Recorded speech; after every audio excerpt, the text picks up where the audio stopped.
Hello guys, ഇന്ന് ഞാൻ നിങ്ങൾക്ക് കാട്ടിത്തരാൻ പോകുന്നത് യൂണിവേഴ്സിറ്റിയിലെ ഈ കുറേ മഞ്ഞപ്പൂക്കളാണ് കേട്ടോ.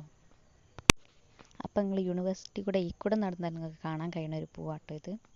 ഇതിൻ്റെ പേരിപ്പോൾ എന്താ വെച്ചാൽ എനിക്കറിയില്ല, അവിടെ എഴുതിയിട്ടുണ്ട്, ഞാൻ നോക്കിയിട്ടില്ല. അപ്പോൾ അത് കാണാൻ നല്ല രസമാട്ടോ വിരിഞ്ഞ് കഴിഞ്ഞാൽ. അപ്പോൾ അത് യൂണിവേഴ്സിറ്റിൻ്റെ എൻട്രൻസ് തൊട്ട് വിരിഞ്ഞ് നിൽക്കുന്നുണ്ടാവും. അപ്പോൾ നല്ല ഭംഗിയാണ് കേട്ടോ ഇത് കാണാൻ. ഇത് പാർക്കിലും ഗാർഡനിലും നമ്മൾ നടക്കുന്ന വഴിയിലൂടെ ഒക്കെ ഉണ്ട് കേട്ടോ. ജസ്റ്റ് ഒരു പുല്ലാട്ടോ, ഇത് പുല്ലിത്തെ പൂവാണ്. നല്ല ഭംഗിയാണ് കാണാൻ. നിങ്ങൾ ഇതിനു മുന്നേ ഈ പൂ കണ്ടിട്ടുണ്ടോ ആരെങ്കിലും? ഞാനിത് യൂണിവേഴ്സിറ്റിയിൽ വന്നിട്ട് ആണ് കേട്ടോ കാണുന്നത്. അപ്പോൾ നല്ല ഭംഗിയാണ് കാണാൻ അത് കാണുമ്പോൾ. കാലിക്കറ്റ് യൂണിവേഴ്സിറ്റിയിൽ വന്നതിന് ശേഷം പെട്ടെന്നായിരുന്നു കേട്ടോ ഈ പൂക്കളൊക്കെ വിരിഞ്ഞത് ഇങ്ങനെ കണ്ടത്. അപ്പോൾ എന്തോ മഞ്ഞ ഒരു വിരി വിരിച്ച പോലെ ആയിരുന്നു കേട്ടോ ഇത് കാണാൻ. നിങ്ങൾ ഈ ചെടി ഇതിന് മുന്നേ കണ്ടിട്ടുണ്ടോ? നിങ്ങളുടെ വീട്ടിലുണ്ടോ? ഈ ഗാർഡനിങ് ചെയ്യുന്ന ആൾക്കാരൊക്കെ ഇത് വളർത്തുന്നുണ്ടോ എന്നൊക്കെ ഒന്ന് കമൻറ്റ് ചെയ്യുക. ആരെങ്കിലുമൊക്കെ വീട്ടിലുണ്ടെങ്കിൽ അതൊന്ന് കമൻറ്റ് ചെയ്യണേ.